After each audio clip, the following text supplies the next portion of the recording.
Hey guys, welcome to my channel Taste to Learn. As you know, we have been started NCERT series and now we had completed 11 chapters in our ongoing series. Today we are going to start new chapter, chapter number 12, Forest, our Lifeline. If you still not watch the previous videos, you can check the description box. A link has been provided. Okay. So जो आज का हमारा topic है basically इस chapter में इन्होंने इसको कैसे इंट्रोड्यूस किया है एक स्टोरी के थ्रू। मींस इस स्टोरी के थ्रू ये फॉरेस्ट के बारे में हमें पूरी इन्फॉर्मेशन प्रोवाइड कर देंगे। तो हम भी उसी स्टोरी को कंटिन्यू करते हैं, शुरू करते हैं आज। ठीक है। एक शाम जो बूझो होता है पार्क में एक एल्डर पर्सन के साथ एंटर करता है और वो उस एल्डर पर्सन को अपने फ्रेंड्स के साथ इंट्रोड्यूस कराता है। तो ये जो एल्डर पर्सन था वो कौन था? प्रोफेसर अहमद, जो कौन है? एक साइंटिस्ट हैं और वो यूनिवर्सिटी में काम करते हैं। तो जो चिल्ड्रंस होते हैं start playing while professor Ahmed sat on the bench in the corner. Childrens तो उनसे मिलके खेलना शुरू कर जाते हैं और जो प्रोफेसर अहमद होते हैं वो बेंच पे एक कोने में बैठ जाते हैं। वो थके हुए होते हैं क्योंकि उन्होंने गोल्डन जुबली सेलिब्रेशन जो कि टाउन में हुआ था उसमें उन्होंने पार्टिसिपेट किया था। थोड़े टाइम के बाद चिल्ड्रन भी उनके पास आते हैं और उनके आसपास मतलब उनके अराउंड बैठ जाते हैं और वो दे वांटेड टू नो, और वो प्रोफेसर अहमद से सेलिब्रेशन के बारे में जानना चाहते थे। तो फिर प्रोफेसर अहमद ने उन्हें बताया कि कल्चरल प्रोग्राम के बाद जो भी सीनियर पीपल थे उन्होंने टाउन में जो अनएम्प्लॉयमेंट मतलब बेरोज़गारी की जो प्रॉब्लम है उसके बारे में डिस्कशन करी और उन्होंने एक प्लान दिया कि हम एक फैक्ट्री बना सकते हैं फॉरेस्ट के एरिया को क्लीन करके। मतलब टाउन के बाहर जो फॉरेस्ट का एरिया है उसको मतलब कि जंगलों को काट के हम वहाँ पे फैक्ट्री बनाएं और फिर उसी फैक्ट्री से जो बढ़ती हुई जनसंख्या है, इंक्रीजिंग पॉपुलेशन है जो टाउन की, उसको उसी फैक्ट्री में, ताकि अगर हम फैक्ट्री बनाएंगे जंगलों को काट के तो उसी फैक्ट्री से बढ़ती हुई जो जनसंख्या है, इंक्रीजिंग पॉपुलेशन है, उसको जॉब्स मिल सकेंगी। तो the children were very surprised. Children तब सरप्राइज हो गए जब प्रोफेसर अहमद ने उन्हें बताया कि बहुत सारे लोगों ने इस आइडिया को ऑब्जेक्ट किया, मतलब कि इस आइडिया के खिलाफ गए कि हम जंगलों को काट के फैक्ट्रीज़ वगैरह नहीं लगाएंगे। तो इस चीज़ से चिल्ड्रन तो सरप्राइज हो गए। फिर प्रोफेसर अहमद ने उन्हें बताया कि ऐसा क्यों क्यों उन लोगों ने इस चीज़ को ऑब्जेक्ट किया, क्योंकि फॉरेस्ट से ही हमें हम सांस लेते हैं, वो वाटर प्यूरीफाई करते हैं ताकि हम सांस ले सकें, क्योंकि फॉरेस्ट से ही क्या हमें ऑक्सीजन मिलती है और वो कार्बन डाइऑक्साइड को इनहेल करते हैं। ये सारी चीज़ें प्रोफेसर अहमद ने उन्हें समझाई। तो जो चिल्ड्रंस थे वो थोड़ी कंफ्यूज थे ये चीज़ बताने के बाद भी। तो प्रोफेसर अहमद ने रियलाइज़ किया कि शायद चिल्ड्रंस ने फॉरेस्ट को कभी देखा ही नहीं है, जंगलों को कभी विज़िट ही नहीं किया है, इसीलिए वो इतने कंफ्यूज हैं।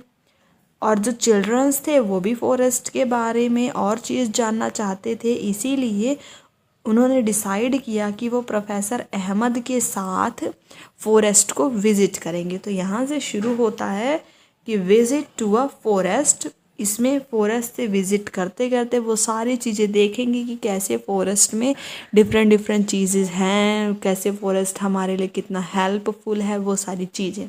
तो स्टार्ट करते हैं।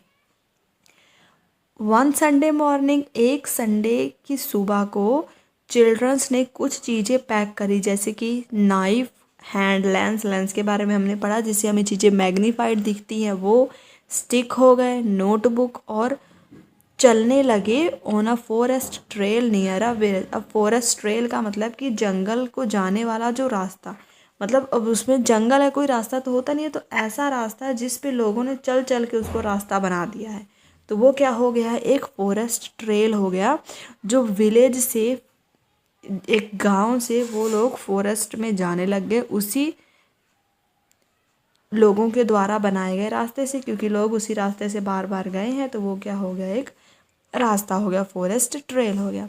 ऑन दिस वे, उसी वे पे वो किससे मिले, तीबू से, जो एक यंग बॉय था ऑफ देयर एज, मतलब उन्हीं की एज का एक लड़का था उस गांव का। और वो क्या कर रहा था, who was taking cattle for grazing along with his aunt, जो अपनी आंट के साथ कैटल को, गाय भैंस या बकरियों को चारा ग्रेज कराने के लिए, मतलब कि जंगल में जो घास वगैरह है उसको ग्रेज कराने के लिए अपनी आंट के साथ आया हुआ था। वो भी उन्हें रास्ते में मिला, जिसका नाम क्या है, Tibu. He was very agile running here and there to keep the herd together, मतलब कि झुंड को इकट्ठा करने के लिए वो इधर उधर भाग रहा था, और वो बहुत ही ज़्यादा, एगाइल का मतलब फुर्तीला बच्चा था। जब उसने देखा चिल्ड्रंस को तो वो भी उन्हीं के साथ चलना शुरू हो गया, और जो उसकी आंट थी वो दूसरे रास्ते पे चली गई। जब वो फॉरेस्ट में एंटर किए, मतलब कि जहाँ से फॉरेस्ट शुरू होना, फॉरेस्ट के अंदर एंटर किए, तो तीबू ने अपना हैंड ऊपर करके सभी को सिग्नल किया कि उन्हें क्वाइट रहना है, शांत रहना है, क्योंकि हमारी नॉइज़ से जो एनिमल्स इस जंगल में रहते हैं वो डिस्टर्ब हो जाएंगे, इसीलिए हमें शोर शराबा नहीं करना है। तीबू ने ये उन सबको हैंड रेस करके सिग्नल दिया। Tibu then took them to the place at a height, फिर तीबू ने एक बहुत ही हाइट वाली प्लेस पे लेके गया जहाँ से वो पूरा फॉरेस्ट का ब्रॉड व्यू देख सके। चिल्ड्रन वॉज सरप्राइज, चिल्ड्रन ने पूरे सरप्राइज हो गए, क्योंकि उन्होंने ऐसा ब्रॉड व्यू जो कि इस फिगर में दिखाया गया है, इस तरह का ब्रॉड व्यू कभी भी नहीं देखा था। वहाँ से different tree tops had formed green cover over the land, जैसे हमें दिख रहा है, ये जो सब हमें दिख रहे हैं ये ट्री के ऊपर वाले टॉप हिस्से हैं जिन्होंने पूरे लैंड को कवर कर रखा है, और यहाँ से हमें कोई भी लैंड दिखाई नहीं दे रही है। हाउएवर कवर वॉज यूनिफॉर्मली, पूरा ग्रीन नहीं था, क्योंकि कुछ प्लांट्स के लीव्स जो थे वो येलो थे, थोड़े अलग अलग, क्योंकि मैंने देखा है कि प्लांट के लीव्स सिर्फ ग्रीन नहीं होते, डिफरेंट कलर्स के भी होते हैं, इसीलिए वो जो पूरा कवर था ये यूनिफॉर्मली ग्रीन नहीं था। जो इन्वायरमेंट था वो बहुत ही ज़्यादा पीसफुल, मतलब शांतिमय था, और ठंडी हवा वहाँ पे ब्लो कर रही थी, पूरी ठंडी ठंडी हवा। अगर आपने नोटिस किया होगा कि कभी भी आप पहाड़ी इलाके में जाते हैं तो वहाँ पे बहुत ठंडी हवाएं चलती हैं, बिल्कुल इन्वायरमेंट क्या होता है, पीसफुल होता है, वही इन्होंने यहाँ पे भी बताया हुआ है। ये सारी चीज़ें देख के चिल्ड्रंस भी पूरे फ्रेश हो गए थे और वो भी बहुत ज़्यादा खुश थे। जब वो नीचे आ रहे थे तो वो एक्साइटेड हो गए, जो क्या सुन के, बर्ड्स के, और बर्ड्स के साउंड वगैरह सुन के वो भी क्या हो गए, एक्साइटेड हो गए childrens, and some noise from the top branches of the tree, मतलब अब हवा चल रही है तो ट्रीज़ के पत्ते भी आपस में एक दूसरे से टकरा के वो भी क्या कर रहे हैं, कुछ नॉइज़ प्रोड्यूस कर रहे हैं, और बर्ड्स के साउंड सुन के चिल्ड्रंस क्या हो रहे थे, एक्साइटेड हो रहे थे। तब तीबू ने उन्हें बताया कि ये चीज़ यहाँ पर एक नॉर्मल है, इसीलिए आप सब क्या हो जाएं, रिलैक्स हो जाएं। मतलब तीबू ने चिल्ड्रंस को बताया कि जंगल में ये चीज़ें होना, मतलब चिड़ियों की आवाज़ आना और टॉप ब्रांचेस ऑफ ट्रीज से नॉइज़ आना, ये सब क्या है, एक नॉर्मल फिनोमिना है।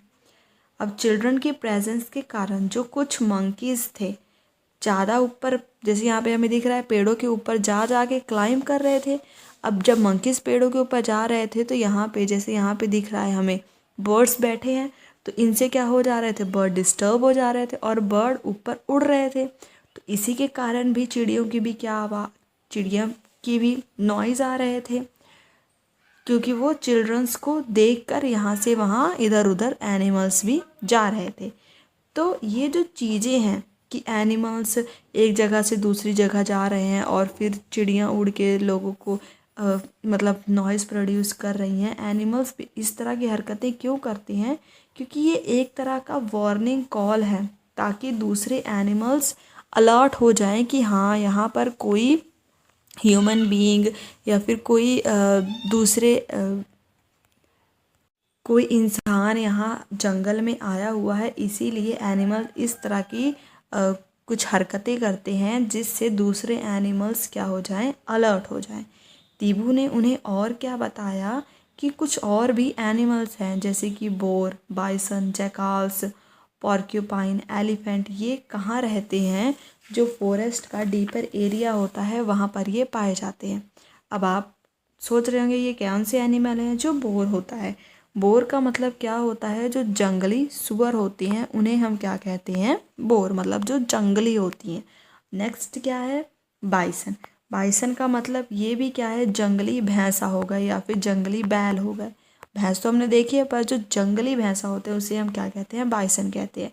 नेक्स्ट क्या है, जिकाल्स। ये क्या होते हैं, लोमड़ी वगैरह होते हैं, इन्हें हम क्या कहते हैं, जिकाल्स कहते हैं। नेक्स्ट क्या है, पॉर्क्यूपाइन। अब जो पॉर्क्यूपाइन होते हैं वो ऐसे एनिमल्स होते हैं जिनके शरीर के ऊपर क्या लगे रहते हैं, कांटे लगे रहते हैं, उन्हें हम क्या कहते हैं, पॉर्क्यूपाइन कहते हैं। और एलिफेंट का मतलब हाथी, ये तो हमें पता ही है। ये सारे जो एनिमल्स हैं जिनके अभी हमने नाम पढ़े, ये सब फॉरेस्ट के डीपर एरिया में रहते हैं। इसीलिए प्रोफेसर अहमद ने बच्चों को चेतावनी दी कि वो जो फॉरेस्ट का डीप एरिया है वहाँ पर ना जाएं, क्योंकि ये एनिमल्स खतरनाक भी साबित हो सकते हैं। जैसे कि इस फिगर में हमें दिखाया गया है, ये क्या है, एक जंगली भैंसा है, और जो ये है ये क्या है, बोर है, जंगली सुअर, और ये आई थिंक पॉर्क्यूपाइन ही है जिसके शरीर के ऊपर क्या लगे रहते हैं, ऐसे कांटे लगे रहते हैं। ठीक है।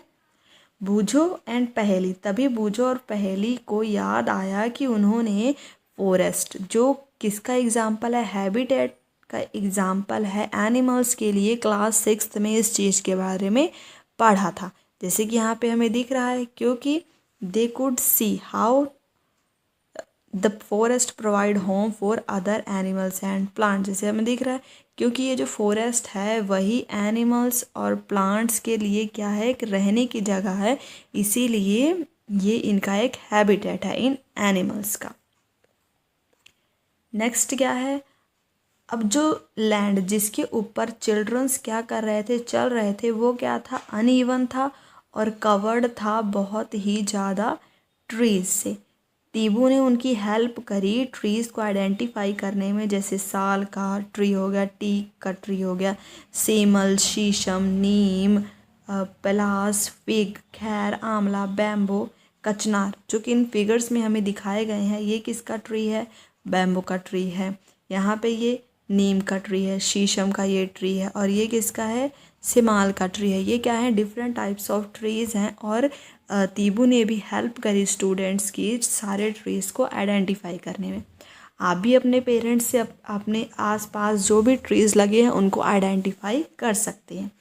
प्रोफेसर अहमद ने क्या पॉइंट किया कि और भी इस तरह के ट्रीज़, और भी कई तरह के ट्रीज़ हमें फॉरेस्ट में मिल जाएंगे जो श्रब्स हैं, हर्ब्स एंड ग्रासेस हैं। ठीक है। The forest floor and the trees were also covered with different types of creepers and climbers. अब जो फॉरेस्ट के फ्लोर है, मतलब कि फॉरेस्ट की पूरी ज़मीन है या फिर जो उसमें पेड़ हैं, वो डिफरेंट टाइप्स ऑफ क्रीपर्स और क्लाइंबर्स ने भी कवर करके रखा हुआ है। मतलब कि ऐसे एनिमल्स जो क्रीप करते हैं, ज़मीन पे रेंगते हैं, या फिर ऐसे एनिमल्स जो क्लाइंब करते हैं फॉरेस्ट की फ्लोर को, ऐसे एनिमल्स ने भी कवर करके रखा हुआ है। The sun was barely visible through the leaves of the trees, making it quite dark inside the forest. अब हमें पता है कि जैसे यहाँ पे इस फिगर में हमें दिख रहा है कि बिल्कुल थोड़ा थोड़ा हमें क्या दिखाई दे रहा है, सन दिखाई दे रहा है। ऐसा क्यों, क्योंकि ट्रीज़ की जो लीव्स हैं उन्होंने पूरा इस जंगल को कवर करके रखा हुआ है, जिसके कारण थोड़ा सा ही सन विजिबल हो पाता है इन्हीं लीव्स के थ्रू इन फॉरेस्ट में। अब सन थोड़ा दिखाई देगा तो इसका मतलब फॉरेस्ट के अंदर क्या होता है, बिल्कुल अंधेरा होता है, ज़्यादातर अंधेरा ही होता है। जैसे यहाँ पे भी हमें दिख रहा है, ज़्यादातर भाग क्या है, अंधेरा है। जहाँ थोड़े थोड़े पार्ट्स में, जिस पार्ट से सन की लाइट आ पा रही है, सिर्फ उतना ही पार्ट क्या है, थोड़ा वहाँ पे रोशनी है, नहीं तो बाकी पूरा जो पार्ट है जंगल का, ज़्यादातर भाग क्या होता है, डार्क होता है। अब यहाँ पे एक एक्टिविटी दी गई है, तो इस एक्टिविटी में आपको क्या करना है, आपको अपने घर की बहुत सारी चीज़ों को, ज़्यादातर चीज़ों को ऑब्ज़र्व करना है और ऐसी चीज़ों का लिस्ट बनाना है जो मटेरियल्स हमें फॉरेस्ट से मिलते हैं। जैसे कि आप, हमारे घर में बहुत ज़्यादा वुडन आइटम्स होती हैं, जो प्लाईवुड, जो टेबल के ऊपर प्लाई लगी रहती है, वो क्या है, प्लाईवुड है। वो भी किससे बनती है, पेड़ से बनती है, पेड़ की लकड़ियों से। फ्यूल वुड मतलब कि जो विलेज एरिया होता है उसमें लकड़ियों का यूज़ खाना बनाने के लिए, मतलब चूल्हे वगैरह में लकड़ियों को जलाकर यूज़ किया जाता है खाना बनाने के लिए। तो वो किस तरह काम कर रहा है, एक फ्यूल की तरह उनके लिए काम कर रहा है। तो क्या है, फ्यूल वुड भी हमें जंगल से ही मिला। बॉक्सेस, जो लकड़ी के बॉक्स होते हैं, वो पेपर भी किससे बनाए जाते हैं, ट्रीज से ही बनाए जाते हैं। जो माचिस की तीलियां हैं, मैच स्टिक्स हैं, वो भी किससे बनती हैं, ट्रीज से ही। और जो फर्नीचर वगैरह हैं, जो भी ये सारी चीज़ें हैं, ये सब किससे बन रही हैं, वुड से बन रही हैं। तो इसके अलावा और भी कौन कौन सी चीज़ें हो सकती हैं जो वुड से बनी हैं, जैसे कि गम, जिससे हम अपनी कापियाँ चिपकाते हैं, वो हो गया गम। ऑयल हो गया, जैसे मस्टर्ड ऑयल हो गया, वो भी क्या है, हमें ट्रीज से मिलता है। स्पाइसेस, मसाले वगैरह भी हमें ट्रीज से मिलते हैं। फोडर फॉर एनिमल्स, एनिमल्स के लिए जो खाना है वो भी हमें ट्रीज से मिलता है। मेडिसिनल प्लांट्स, मेडिसिनल प्लांट्स का मतलब ऐसे प्लांट जो मेडिसिन के लिए यूज़ किए जाते हैं, जैसे कि नीम हो गया, तुलसी हो गई, ये सारी जो चीज़ें हैं ये क्या है, मेडिसिनल प्लांट्स हैं। ये सब भी हमें किससे मिलती हैं, फॉरेस्ट से मिलती हैं। जैसे कि इन्होंने इस फिगर में दिखाया हुआ है कि हनी भी हमें किससे मिला, फॉरेस्ट से मिला। सीलिंग वैक्स हो गया, जो वुडन स्टैचू हो गया, ये क्या है, गम हो गई। ये सारी जो चीज़ें हैं ये सब हमें किससे मिल रही हैं, फॉरेस्ट से मिल रही हैं। अब इन्हीं प्रोडक्ट्स के बेस पे आपको टेबल 12.1 फिल करना है, जिसमें एक एग्जांपल इन्होंने दे रखी है और बाकी आपको इसे अपने आप क्या करना है, फिल करना है। अब इस टेबल में क्या है, इन्होंने बोला है कि गम हमें किससे मिलती है, बबूल से।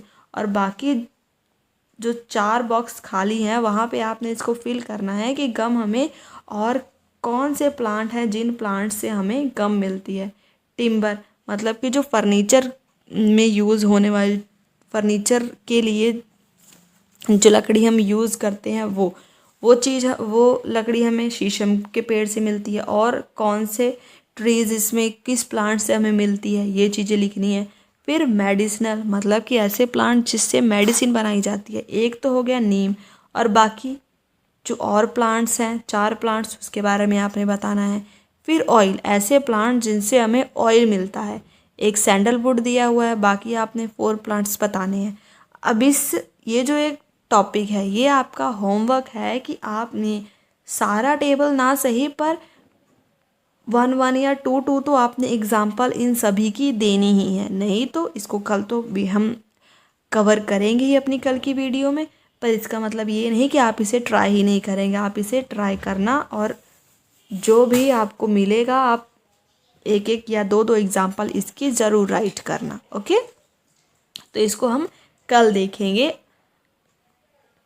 जो आपने एग्जाम्पल लिखी होगी और कुछ मैं भी बताऊंगी। ठीक है, अब नेक्स्ट क्या है कि जो शैला है वो हैरान हो रही है कि इतने सारे वंडर्ड हु हैव प्लांटेड, मतलब कि जो इतने सारे ट्रीज़ है इनको कौन उगाता है। तो प्रोफेसर अहमद उसे बताता है कि ये नेचर ही है, नेचर ही इतने सारे सीड्स प्रोड्यूस कर देती है, और नेचर सीड्स प्रोड्यूस कर रही है, और जो फॉरेस्ट का फ्लोर है वो ऐसी कंडीशन प्रोवाइड कर देता है इनके लिए ताकि सीड्स जर्मिनेट हो जाएं और सीडलिंग्स और सैपलिंग्स में कन्वर्ट हो जाएं।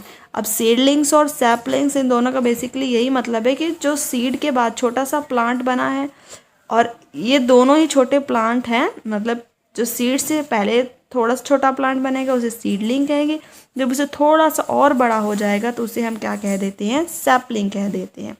सम ग्रोन अप इनटू ट्रीज, अब जो सीड्स हैं, नेचर ने तो बहुत सारे सीड्स प्रोड्यूस करे और अच्छी कंडीशंस के कारण वो सीड जर्मिनेट होके सीडलिंग और सैपलिंग भी बने, और जो ट्रीज इसमें से बच जाते हैं वो मतलब जो सीड्स अच्छे से ग्रो होते हैं वो और ज़्यादा ग्रो होके क्या बन जाते हैं, ट्री बन जाते हैं। He added that branchy part of a tree above a stem is called the crown. जैसे कि हमें यहाँ पे दिखाया हुआ है कि जो क्राउन है वो क्या है, कि ये क्या है, स्टेम है। इस स्टेम के जो ऊपर वाला ये पार्ट है, इन सारे जो फिगर्स में दिखाया हुआ है ये सब क्या है, क्राउन है। अब देखो क्राउन का बेसिकली मतलब हम क्या सोचते हैं कि ताज है। अब हमें दिख रहा है कि ये ट्री है, तो ट्री का ये क्या है, एक हिसाब से हम इसे ताज ही समझ सकते हैं। तो ये क्या हो जाएगा, क्राउन ऑफ द ट्री हो जाएगा। Professor Ahmed asked children to look up and observe how the branches of the tall tree look like a roof over the other plant in the forest. He told them that is canopy. अब इस figure 12.7 से हम समझते हैं कि canopy क्या कह रहे हैं। जो कैनोपी है वो क्या है कि जो ये छोटे प्लांट्स हैं और इन छोटे प्लांट्स के ऊपर इन जो बड़े प्लांट्स हैं उन्होंने क्या बना रखा है, एक रूफ बना रखा है। तो यही वाली जो चीज़ है जो ऐसे रूफ की तरह काम कर रही है इन छोटे प्लांट्स के लिए, उसे हम क्या कह रहे हैं, कैनोपी कह रहे हैं। यहाँ पे अब दोबारा देखिए, how the branches of a tall tree की जो ब्रांचेस थी रूफ की तरह एक्ट कर रही थी over the other plants in the forest, और उसे ही क्या कहा गया है, कैनोपी कहा गया है।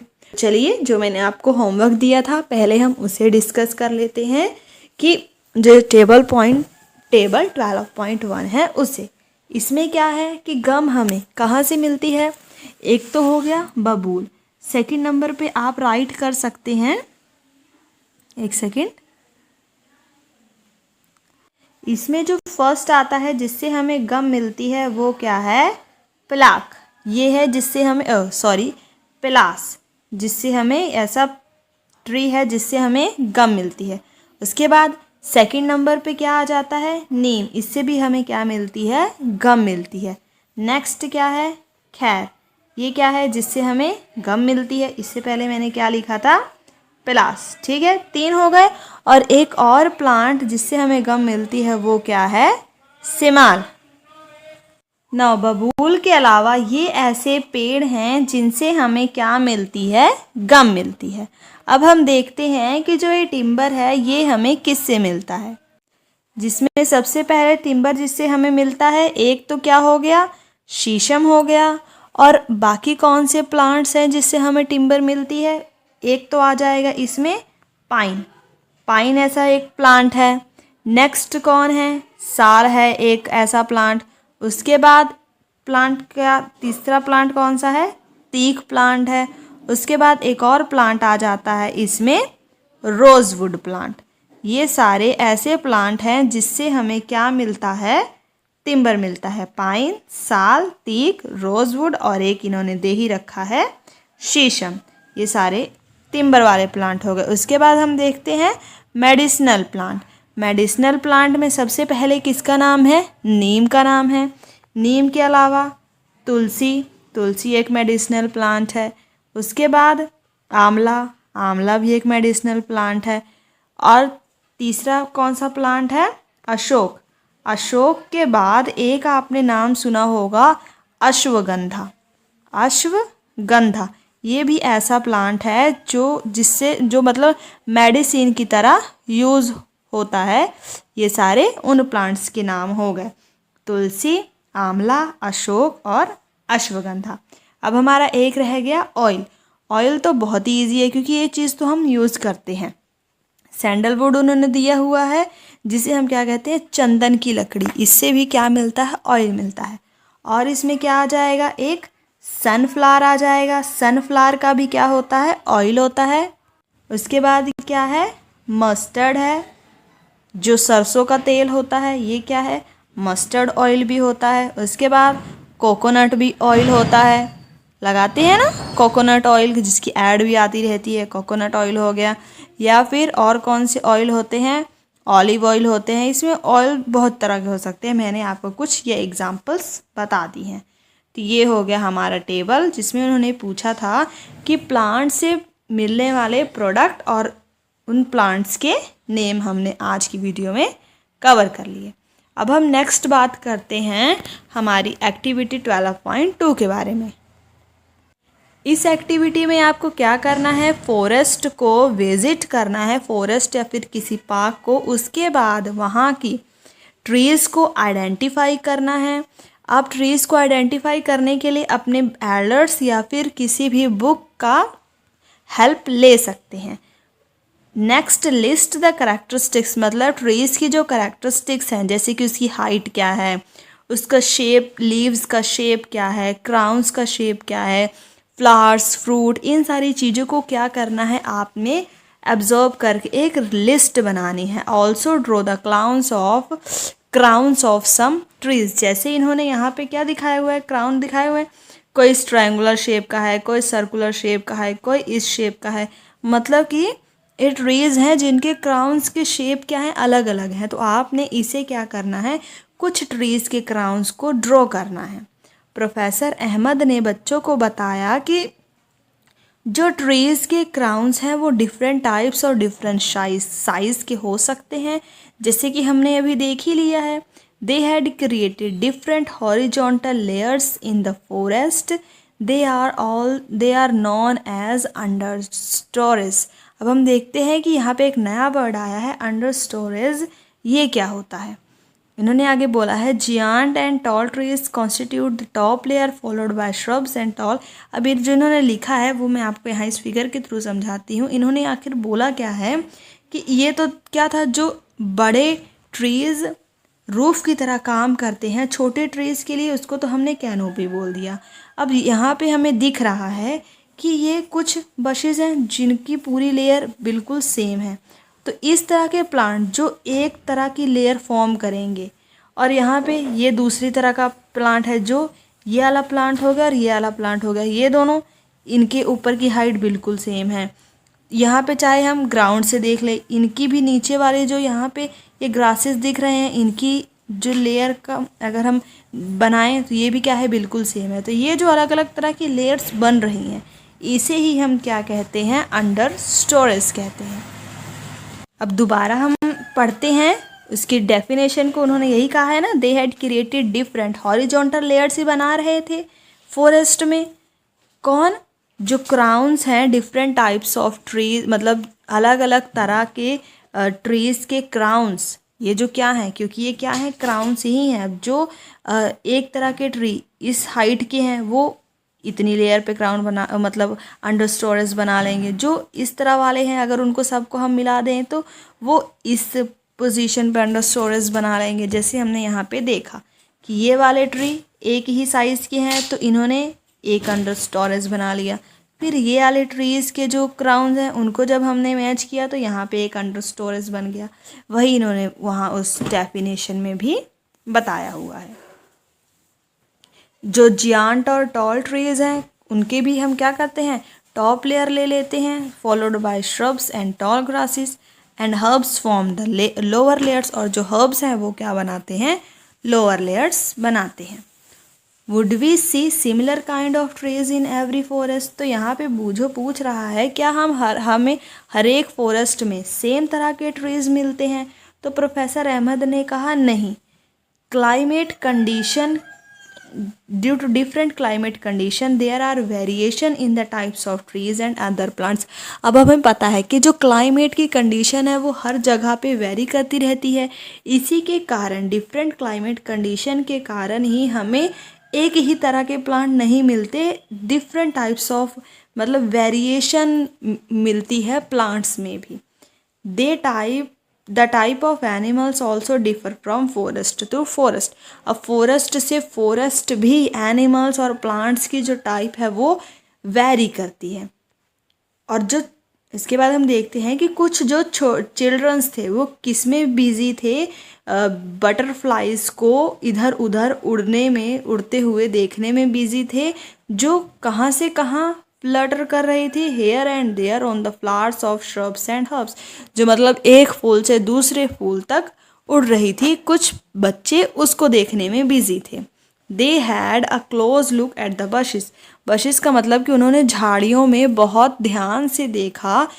जब वो ऐसे कर रहे थे, मतलब बटरफ्लाइज को देख रहे थे, झाड़ियों को बहुत ही ज़्यादा ध्यान से देख रहे थे, उस टाइम पे while doing that their hair and clothes had seed and thorns clinging to them। अब clinging का मतलब कि उन चिपक गए थे।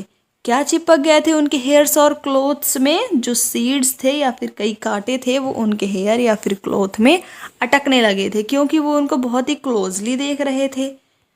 दे हैव कम, उसके बाद इसी टाइम ही जब बशेस वगैरह को वो देख रहे थे तभी उन्होंने देखा कि बहुत ही ज़्यादा छोटे छोटे इंसेक्ट्स को भी देखा, जिसमें क्या थे? स्पाइडर, स्क्विरल्स, आंट और भी कई तरह के छोटे छोटे एनिमल्स उन्होंने देखे। कहाँ पर? जो ट्रीज़ की बार्क होती है। बार्क का मतलब जो यहाँ पे ट्री की छाल होती है, मतलब इस पेड़ की ऊपरी वाली जो परत होती है उसे हम क्या कहते हैं? बार्क कहते हैं।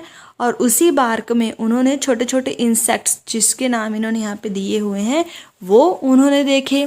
एक तो बार्क में देखे, और कहाँ देखे? जो प्लांट है उसकी लीव्स के ऊपर भी ये चल रहे थे। और जो ये फॉरेस्ट फ्लोर है, हमने देखा था ना कि ये क्या है? एक फॉरेस्ट फ्लोर है। इसी फॉरेस्ट फ्लोर के ऊपर कितनी सारी पत्तियां भी गिरी हुई हैं। तो इस पत्तियां, मतलब ये पत्तियां क्या है? डिके कर रही हैं, सड़ रही हैं। तो इस पत्तियों के ऊपर भी वो सारे इंसेक्ट्स उन्होंने देखे। स्पाइडर हो गए, स्क्विरल्स हो गए, गिलहरी, चींटियाँ, ये सारे इंसेक्ट्स। उसके बाद जब इन्होंने देखा इन इंसेक्ट्स को, तो ये इन सारे क्रिएचर्स के स्केच बनाने लगे। जो फॉरेस्ट का फ्लोर है बिल्कुल ही डार्क कलर का हो गया है, क्योंकि वो किससे कवर है? बहुत ही ज़्यादा लीव्स से कवर हुआ पड़ा है, जैसे हमें यहाँ पे दिख रहा है। और लीव्स कैसी हैं? डेड हैं और डिकेइंग लीव्स से ये पूरा का पूरा फ्लोर कवर हुआ है। डेड एंड डिकेइंग लीव्स, और कुछ फ्रूट्स, सीड्स, ट्विंग्स और स्मॉल हर्ब्स भी, क्योंकि अब इसमें ट्विंग्स का मतलब ये जो टहनियाँ हैं, छोटी छोटी टहनियाँ हैं, वो भी टूट के गिरी हुई हैं। कुछ सीड्स भी इसमें गिरे हैं, और पत्तियाँ तो हमें दिख ही रही हैं। अब ये जंगल है, तो इस जंगल में कुछ ऐसे पेड़ भी होंगे जिनके फ्रूट्स होंगे। तो यहाँ पे बहुत सारी चीज़ें ऐसे ही, लीव्स हो गए, फ्रूट्स, सीड, ट्विंग्स, टहनियाँ जो पतली पतली होती हैं वो, स्मॉल हर्ब्स, बहुत सारी चीज़ों से ये फॉरेस्ट का फ्लोर पूरी तरह कवर है। The decaying matter was moist and warm. जो ये डिकेइंग मैटर है, मीन्स ये जो पूरा इस फॉरेस्ट फ्लोर के ऊपर गिरा हुआ है, ये क्या है? मॉइस्ट है, मतलब थोड़ा गीला है, और वार्म है, मतलब कि थोड़ा सा हल्का सा गर्म है। चिल्ड्रंस ने क्या किया? बहुत कुछ सीड्स और लीव्स को पिक कर लिया कलेक्शन के लिए। उसके बाद जब वो फॉरेस्ट के फ्लोर पे, मतलब कि ये डेड लीव्स जो फॉरेस्ट के फ्लोर के ऊपर गिरी हुई हैं, जब ये इसके ऊपर चल रहे थे तो उन्हें ऐसा लग रहा था कि जैसे वो स्पंजी कारपेट के ऊपर चल रहे हैं, क्योंकि फॉरेस्ट में बहुत सारी पत्तियां हैं।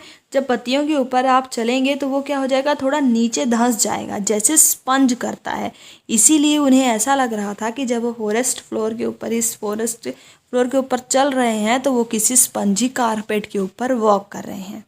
Is the decaying matter always warm? अब यहाँ पे क्वेश्चन आया है कि क्या जो डिकेइंग मैटर है, जैसे उन्होंने अभी यहाँ पे कहा, वो गीला तो था, ठीक है, समझ में आता है, पर वो वार्म भी था।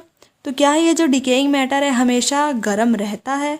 तो इस चीज़ को जानने के लिए प्रोफेसर अहमद ने चिल्ड्रन को कुछ एक्टिविटी दी परफॉर्म करने के लिए, ताकि उन्हें इस क्वेश्चन का आंसर मिल सके।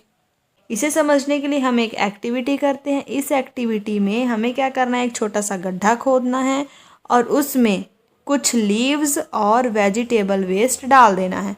फिर इसके ऊपर वाली जो साइड है उसे सॉइल से कवर कर देना है। जब हम इसे सॉइल से कवर कर देंगे तो 2-3 दिनों के बाद जब हम इसकी अपर लेयर, जो ये अपर लेयर है जिसको हमने सॉइल से कवर किया था, जब हम इसे रिमूव करेंगे तो हम क्या देखेंगे कि ये जो अंदर वाली जो मैटर है वो तो क्या हो रहे हैं? डिकम्पोज होना शुरू कर गए हैं, और ये अभी भी क्या है? मतलब ये वार्म है। जब हमने सॉइल को हटा के देखा, इसे चेक किया, तो ये हमें वार्म लगे। तो रीज़न, इसमें क्वेश्चन आता है कि आखिर ये वार्म है क्यों? तो इसका रीज़न ये है कि जब ये मैटर डिकम्पोज हो रहे हैं तो ये क्या करते हैं? कुछ एनर्जी रिलीज़ करते हैं। जो सॉइल की लेयर्स में स्टोर हो जाती है। इसीलिए जब हमने सॉइल को हटाया और हमने इसको टच किया तो हमें ये क्या लगे, वार्म लगे। ठीक है, तो इसके बाद पहेली पूछती है कि जब इतने सारे ट्रीज़ हैं यहाँ पे और देयर आर मैनी फॉरेस्ट, और इस तरह के जंगल भी तो बहुत होंगे जहाँ पे बहुत सारे ट्री होंगे, तो क्या ही फ़र्क पड़ेगा अगर हम थोड़े से ट्री काट लें फैक्ट्री के लिए। तो प्रोफेसर अहमद उन्हें समझाते हैं कि आपने ऑटोट्रॉप्स, हेट्रोट्रॉप्स और सेप्रोट्रॉप्स के बारे में तो पढ़ा होगा। आपने उसमें कैसे देखा है कि जो ग्रीन प्लांट्स हैं वो क्या होते हैं, ऑटोट्रॉप्स होते हैं, क्योंकि वो अपना फूड खुद ही प्रोड्यूस कर रहे होते हैं। बाकी के जो दूसरे एनिमल्स हैं, चाहे वो हार्बीवर्स हों जैसे कि गोट वगैरह, या फिर कार्निवर्स हों लायंस वगैरह, ये सब क्या करते हैं, अल्टीमेटली किसके ऊपर डिपेंडेंट है, प्लांट के ऊपर ही डिपेंडेंट है फूड के लिए। अब भला कैसे, इसको हम समझते हैं। क्योंकि देखो, जो एनिमल्स प्लांट को खाते हैं उन्हें बाद में कौन खा जाता है, दूसरे एनिमल। जैसे कि हम बात कर लें गोट की, जो गोट क्या है, प्लांट को खाती है, और गोट को बाद में कौन खा जाता है, लायन खा जाता है। अगर प्लांट ही नहीं रहेंगे, अगर मैं कहूँ कि यहाँ पे हमारे पास प्लांट ही नहीं है, तो गोट क्या खाएगी, गोट भी कुछ नहीं खा पाएगी, तो गोट रहेगी ही नहीं। तो फिर जो ये लायन है, लायन का खाना गोट ही नहीं रहेगा, तो लायन भी इस दुनिया से क्या हो जाएगा, मतलब गायब हो जाएगा। तो इस तरह हमने क्या देखा कि अल्टीमेटली चाहे वो कार्निवर्स हो चाहे हार्बीवर्स हो, किसके ऊपर डिपेंड कर रहे हैं, प्लांट के ऊपर ही डिपेंड कर रहे हैं। उसके बाद उन्होंने एग्जाम्पल भी दी है, जैसे कि ग्रास को कौन खाता है, इंसेक्ट, और इंसेक्ट को कौन खा रहा है, फ्रॉग, और फ्रॉग को कौन खा जा रहा है, स्नेक, और इसी स्नेक को फिर कौन खा जाता है, ईगल खा जाता है। तो इस तरह की चेन जिसमें एक एनिमल दूसरे के ऊपर डिपेंडेंट है अपने ही फूड के लिए, उस तरह की चेन को हम क्या कहते हैं, फूड चेन कहते हैं। यहाँ पे इन सभी ने मिल के क्या बना ली है, एक फूड चेन बना ली है। आगे क्या है कि इसी तरह की और सारी बहुत फूड चेन फॉरेस्ट में एग्जिस्ट करती है। जैसे कि अगर मान लें एक गोट है, पहले ना हम लेते हैं ग्रास, कि ग्रास है, ग्रास को कौन खा रहा है, गोट खा रही है। तो इसी गोट को आगे कौन खा जा रहा है, लायन खा जा रहा है। तो ये भी तो क्या है, एक तरह की फूड चेन ही है, जिसमें हमें क्या दिख रहा है कि एनिमल्स किसी दूसरी चीज़ के ऊपर डिपेंड कर रहे हैं। जैसे कि ये गोट ग्रास के ऊपर डिपेंडेंट है और लायन किसके ऊपर डिपेंडेंट है, इस गोट के ऊपर डिपेंड कर रही है। तो ये भी क्या है, एक तरह की फूड चेन ही है। सभी की सभी फूड चेन क्या है, एक दूसरे से लिंक्ड होती हैं। सभी की सभी फूड चेन नहीं, मतलब कि अगर हम पार्टिकुलरली एक फूड चेन की बात करें तो ये क्या है, एक दूसरे से क्या है, लिंक है। अगर इनमें से एक भी फूड चेन का एक भी सब्सटेंस डिस्टर्ब हुआ तो इससे पूरी की पूरी फूड चेन ही अफेक्ट होगी। जैसे हमने देखा कि अगर ग्रास ही नहीं रहेगा तो गोट क्या खाएगी, मतलब कि गोट ही नहीं रह पाएगी। अगर गोट ही नहीं रहेगी तो फिर जो लायन है वो क्या खा पाएगा, मतलब कि अगर ग्रास भी इस फूड चेन का एक हिस्सा ही है, अगर इसमें ग्रास को हमने रिमूव कर दिया तो इससे पूरी की पूरी फूड चेन क्या हो जाएगी, डिस्टर्ब हो जाएगी। एवरी पार्ट, फॉरेस्ट का हर पार्ट एक दूसरे के ऊपर, फॉरेस्ट के हर पार्ट जो भी है वो डिपेंड करता है दूसरे पार्ट के ऊपर। मीन्स सभी पार्ट आपस में क्या है, डिपेंडेंट है। एक भी कंपोनेंट रिमूव करेंगे, जैसे हमने देख लिया ट्री को रिमूव करेंगे तो बाकी सारे कंपोनेंट भी अफेक्ट होंगे। प्रोफेसर अहमद ने बच्चों को आगे एक और टास्क दिया कि आपने जो भी ज़मीन है फॉरेस्ट की, जंगल की, उसमें से लीव्स को पिकअप करो और उसको अपने हैंड में लेके जो उन्होंने लेंस पैक किया था अपने बैग में, उससे उसको ऑब्ज़र्व करो। तो उन्होंने, बच्चों ने क्या देखा कि उसके ऊपर छोटे छोटे मशरूम्स हैं उसी डिकेइंग लीव्स के ऊपर, क्योंकि वो ज़मीन पे गिरे हुए थे जंगल की, तो वो सारे डिके कर रहे थे। डिकेइंग लीव्स के ऊपर ही उन्होंने क्या देखा कि क्या है, वहाँ पे छोटे छोटे मशरूम्स उगे हुए हैं। और उन्होंने क्या देखा, army of tiny insects. Army का मतलब कि पूरा का पूरा ग्रुप उन्होंने देखा छोटे छोटे कीड़ों का, जिसमें क्या शामिल थे, मिलीपैड्स शामिल थे, चींटियाँ शामिल थी, झींगुर वगैरह जो बेटल्स हैं, ये सारी चीज़ें भी उसी एक छोटे से पत्ते के ऊपर शामिल थे। मशरूम भी था, साथ में छोटे छोटे कीड़े मकोड़े भी थे। दे वर, वो लोग तो हैरान हो रहे थे कि भला ये ऑर्गेनिजम्स इस छोटे से लीव्स के ऊपर रह कैसे रहे हैं। तो प्रोफेसर अहमद ने उन्हें बताया कि इन एनिमल्स को तो हम देख पा रहे हैं ईजिली, पर कुछ ऐसे और भी बहुत तरह के सेवरल ऑर्गेनिजम्स और माइक्रो ऑर्गेनिजम्स हैं जो इस सॉइल में रहते हैं पर हमें दिखाई नहीं देते हैं।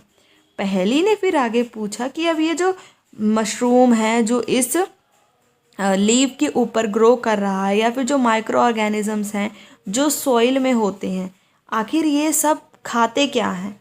तो प्रोफेसर अहमद ने उन्हें समझाया कि they feed upon the dead plant and animal tissue and convert them into a dark substance called humus. अब यहाँ पे एक इम्पॉर्टेंट वर्ड है ह्यूमस, इसको समझते हैं कि जो ये प्लांट है, हमने देखा ये क्या थी, डेड लीव ही थी। इसी डेड लीफ के ऊपर ही क्या थे, मशरूम भी थे और जो बाकी के ऑर्गेनिजम्स थे वो भी थे। तो ये जो बाकी के ऑर्गेनिजम्स हो गए वो मैं यहाँ पे रेड कलर से बना देती हूँ। मान लो कि ये छोटे छोटे क्या हैं, ऑर्गेनिजम्स हैं। ये सब क्या कर रहे हैं, इसी डेड लीफ को क्या करते हैं, खाते हैं। डेड प्लांट हो गया या फिर कोई भी एनिमल जो जंगल में मर जाता है, उनके ऊपर भी वो सब भी इसी तरह ही डिके होते हैं, ख़त्म होते हैं। तो जो ये एनिमल हैं, they feed upon the dead plant, इसी डेड प्लांट के ऊपर क्या करते हैं, फीड करते हैं, और डेड प्लांट या फिर एनिमल टिश्यू, और फिर ये जो डेड लीफ है इसको किस में कन्वर्ट कर देते हैं, एक डार्क कलर सब्सटेंस में, जिसे क्या कहा गया है, ह्यूमस कहा गया है। अभी यहाँ पे ह्यूमस क्या है दोबारा समझते हैं कि यही जो डेड लीफ है, जब इसे ऑर्गेनिजम्स मीन्स कि ये जो एनिमल्स हैं, माइक्रो ऑर्गेनिजम्स हैं या फिर छोटे छोटे इंसेक्ट्स हैं, जब ये इसी डेड लीफ को, डेड प्लांट को या फिर एनिमल को कन्वर्ट कर दें किसी डार्क कलर सब्सटेंस में, तो उसे ही क्या कहा गया है, ह्यूमस कहा गया है। आई होप अब आपको क्लियर होगा कि ह्यूमस है क्या, कि जब भी जो भी चीज़ डिके कर रही हो, अगर उसको पूरी तरह ख़त्म करके उसे पूरे डार्क कलर सब्सटेंस में कन्वर्ट कर दें। मतलब पहले तो ये पत्ती थी, पर आपने ध्यान दिया होगा कि जब भी पत्ती लीफ डिके कर रही होती तो वो ब्लैक कलर की हो जाती है, और ब्लैक कलर में होते होते ही जब वो पूरी की पूरी कन्वर्ट होके मिट्टी में मिल जाएगी, तो उसे ही हम क्या कहेंगे, ह्यूमस कहेंगे। In which layer of the soil would you find humus, जो टॉप लेयर है, क्योंकि टॉप लेयर में ही हमने देखा है कि उसके ऊपर रहती है, गिरी हुई रहती हैं पत्तियाँ, तो टॉप लेयर में ही हमें ये ह्यूमस मिलता है। अब इसके इम्पोर्टेंस क्या है, इसका इम्पोर्टेंस ये है कि इसमें क्या होते हैं, बहुत ही ज़्यादा न्यूट्रिएंट्स होते हैं। अब ये जब न्यूट्रिएंट्स दोबारा क्या कर जा रहे हैं, दोबारा मिट्टी में मिल जा रहे हैं, दोबारा सॉइल में मिल जा रहे हैं, तो सॉइल की जो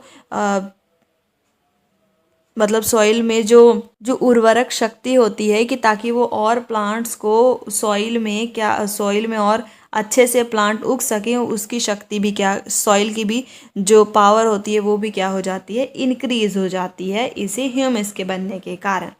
द माइक्रो ऑर्गेनिजम्स, अब ऐसे ऑर्गेनिजम्स जो हमने अभी देखे जो क्या कर रहे हैं, डेड प्लांट और एनिमल्स को ह्यूमस में कन्वर्ट कर रहे हैं, ऐसे एनिमल्स को हम क्या कहते हैं, डिकम्पोजर्स कहते हैं। अब हमें पता है कोई भी प्लांट हो गया या फिर कोई भी ऐसे एनिमल हो गए जो क्या करते हैं, फॉरेस्ट में मर वगैरह जाते हैं, तो वो आपने देखा होगा थोड़े टाइम के बाद वो गायब हो जाते हैं। तो ऐसे ऑर्गेनिजम्स जो क्या कर रहे हैं, उन्हें पूरा का पूरा डिकम्पोज करके मिट्टी में मिला दे रहे हैं, ह्यूमस में कन्वर्ट कर दे रहे हैं, उन एनिमल्स को, उन ऑर्गेनिजम्स को हम क्या कहते हैं, डिकम्पोजर्स कहते हैं। थीज माइक्रो ऑर्गेनिजम्स, ये micro organisms important role play करते हैं फॉरेस्ट में। Soon Paheli remove some dead leaves and discover under them a layer of humus on the forest floor. अब जब पहेली थी उसने क्या किया, मैंने अभी आपको बताया कि जो फॉरेस्ट का फ्लोर है उस पर भी क्या थे, डेड लीव्स थे। जब पहेली ने इन डेड लीव्स को यहाँ से रिमूव किया तो वो क्या देखती है, यहाँ पे भी क्या है, लेयर है ह्यूमस की फॉरेस्ट फ्लोर पे। अब उसे कैसे पता चला फॉरेस्ट फ्लोर पे ह्यूमस की लेयर है? क्योंकि हमने अभी देखा था कि ये जो ह्यूमस है किस कलर में ह्यूमस बदल जाता है, एक डार्क कलर में बदल जाता है। तो इसी से ही उसने लगाया पता। जैसे अभी हम देखते हैं कि क्या लिखा है, the presence of humus ensure that the nutrients of a dead plant and animals are released into the soil. अब जो ह्यूमस है, मतलब कि जो फॉरेस्ट की फ्लोर पे डार्क कलर सा दिखाई दे रहा होगा जब लीव को रिमूव किया, तो ये ह्यूमस हमें क्या बता रहा है कि जो भी प्लांट, जो डेड प्लांट था उसका न्यूट्रिएंट्स, या फिर जो डेड एनिमल था उसका न्यूट्रिएंट्स, वो पूरी तरह अब इस सॉइल में क्या हो गया है, मिल गया है। क्योंकि जो लीव्स थे, लीव में भी क्या होते हैं, सारा वो खाना बनाते हैं, तो इसमें भी क्या आ जाते हैं, न्यूट्रिएंट्स ही आ जाते हैं। पर ये जब डिके कर रहा है, तो जब डिके कर रहा है तो फिर इसके जो भी सारे न्यूट्रिएंट्स थे वो दोबारा क्या करेंगे, इसी सॉइल में मिक्स हो जाएंगे। तो ये जो ह्यूमस है ये हमें यही बता रहा है कि जो डेड प्लांट्स के न्यूट्रिएंट्स और डेड एनिमल्स के न्यूट्रिएंट्स अब दोबारा उस सॉइल में क्या कर गए हैं, मिक्स हो गए हैं फ्रॉम देयर। तो फिर ये न्यूट्रिएंट्स दोबारा एब्जॉर्ब कर लेंगे रूट्स लिविंग प्लांट के, क्योंकि अब मिट्टी में मिल गए। हमने देखा है जो जब प्लांट अब फोटोसिंथेसिस करते हैं तो उन्हें न्यूट्रिएंट्स चाहिए होता है, तो वो क्या करते हैं, सॉइल में से ही तो न्यूट्रिएंट्स लेते हैं। तो अब ये जो डेड प्लांट के न्यूट्रिएंट्स सॉइल में रिलीज हो गए हैं, अब उन्हीं न्यूट्रिएंट्स को दोबारा कौन एब्जॉर्ब कर लेगा, लिविंग प्लांट एब्जॉर्ब कर लेगा। अब इसको हम थोड़ा फिगर से समझते हैं कि आखिर हो क्या रहा है। हमने अभी देखा फोटोसिंथेसिस होती है, कैसे होती है, फोटोसिंथेसिस जब होगी तो कार्बन डाइऑक्साइड क्या करते हैं, प्लांट अंदर लेते हैं और ऑक्सीजन को क्या करते हैं, बाहर छोड़ते हैं। और फोटोसिंथेसिस करने के लिए उन्हें वाटर चाहिए, जो यहाँ से लेंगे, सॉइल में से क्या कर लेंगे, न्यूट्रिएंट्स ले लेंगे। जो न्यूट्रिएंट्स ऑर्गेनिजम्स डिकम्पोज, मतलब कोई भी प्लांट या कोई भी एनिमल जब डिकम्पोज हो गया है, तो डिकम्पोज हो के उसके न्यूट्रिएंट्स दोबारा मिट्टी में मिलेंगे और मिट्टी से दोबारा वो प्लांट एब्जॉर्ब करेगा। और जब प्लांट एब्जॉर्ब करेगा तो प्लांट क्या कर रहा है, अपने पत्तियों को न्यूट्रिएंट्स दे रहा है। और फिर उसी से क्या करते हैं हम, लिविंग ऑर्गेनिजम्स उसी के ऊपर डिपेंड होते हैं, चाहे लिविंग हो गए या फिर हार्बीवर्स हो गए या कार्निवर्स हो गए, सभी क्या कर रहे हैं, इसी प्लांट के ऊपर ही क्या कर रहे हैं, डिपेंड कर रहे हैं। उसके बाद नेक्स्ट यहाँ पे पूछा है कि शैला है, उसने पूछा कि अगर क्या होगा, एनिमल ही कोई एनिमल फॉरेस्ट में मर गया, तो टीबू ने रिप्लाई किया कि जो डेड एनिमल्स होते हैं उन्हें कौन खा जाता है, वल्चर्स, क्रोज, जैकाल्स और इंसेक्ट्स, मतलब कि गिद्ध हो गए, कौवे हो गए, लोमड़ी वगैरह हो गई, ये सब क्या करते हैं, उसी मरे हुए एनिमल्स को क्या करते हैं, खाते हैं, उनके लिए खाना बन जाते हैं मरे हुए एनिमल्स। और इसी तरह जो न्यूट्रिएंट्स है वो चलता है। अब हमने देखा कि हम इसको इधर एक एग्जांपल से समझते हैं कि जैसे हम यहाँ पे ये वाला एग्जांपल ही देख लेते हैं कि ग्रास है, ग्रास को इंसेक्ट ने खाया, इंसेक्ट को फ्रॉग ने, और फ्रॉग को स्नेक ने, और स्नेक को ईगल ने। तो अब ईगल क्या करेगा, अगर ईगल मर गया तो वो कहाँ आएगा, ज़मीन पे ही आके गिरेगा। तो जब वो लैंड पे आके गिरेगा तो लैंड पे ये जो ईगल है, ईगल किसी और एनिमल के लिए क्या बन जाएगा, खाना बन जाएगा। और जब बाकी एनिमल ने इसको पूरा तो नहीं खाते, कुछ तो भाग इसका रह जाता है, तो जो पार्ट इसका रह जाता है उसे कौन खाता है, उसे जो डिकम्पोजर्स होते हैं, जो हमने अभी देखा, हमने अभी पढ़ा, डिकम्पोजर्स, जो डिकम्पोजर्स होते हैं, छोटे छोटे ऑर्गेनिजम्स होते हैं, माइक्रो ऑर्गेनिजम्स होते हैं, वो फिर इस ईगल को क्या करते हैं, पूरा का पूरा डिकम्पोज करते हैं, पूरा का पूरा मिट्टी में क्या कर देते हैं, मिला देते हैं। और मिट्टी में इसको डिकम्पोज करके सॉइल के अंदर इसके जो भी न्यूट्रिएंट्स है वो क्या कर देते हैं, मिक्स कर देते हैं। अब सॉइल के अंदर न्यूट्रिएंट्स आ गए तो उसी न्यूट्रिएंट्स को दोबारा प्लांट ले लेगा, मतलब कि ग्रास लिविंग ऑर्गेनिज्म है, दोबारा ये ग्रास उसे क्या कर लेगा, एब्जॉर्ब कर लेगा उसी न्यूट्रिएंट्स को। और फिर हमने देखा इस ग्रास को फिर इंसेक्ट खाएगा, फ्रॉग खाएगा, स्नेक खाएगा। तो ये क्या हम देख रहे हैं, ये क्या है, पूरा का पूरा एक साइकिल ही है कि जब ईगल मरेगा तो सॉइल में मिक्स हो के उसका पूरा न्यूट्रिएंट्स ह्यूमस में कन्वर्ट हो के पूरा सॉइल में मिक्स हो जाएगा। फिर ग्रास दोबारा सॉइल से न्यूट्रिएंट्स को ऑब्जर्व करके ये जो पूरा का पूरा साइकिल है ये ऐसे ही चलता रहेगा। वही उन्होंने यहाँ पे लास्ट में कहा है। इसी तरह कोई भी nutrient in this way the nutrients are cycle, इस तरह साइकिल होता रहता है और इस तरह कुछ भी फॉरेस्ट में वेस्ट नहीं जाता है। पहेली ने प्रोफेसर अहमद को रिमाइंड कराया कि उन्होंने क्यों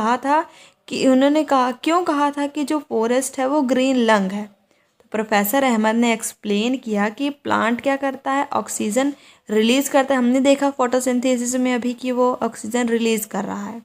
तो इस तरह जो प्लांट है वो हेल्प कर रहा है एनिमल्स को रेस्पायर करने में, ऑक्सीजन दे के। ऑक्सीजन देगा तभी तो एनिमल्स रेस्पायर कर पाएंगे।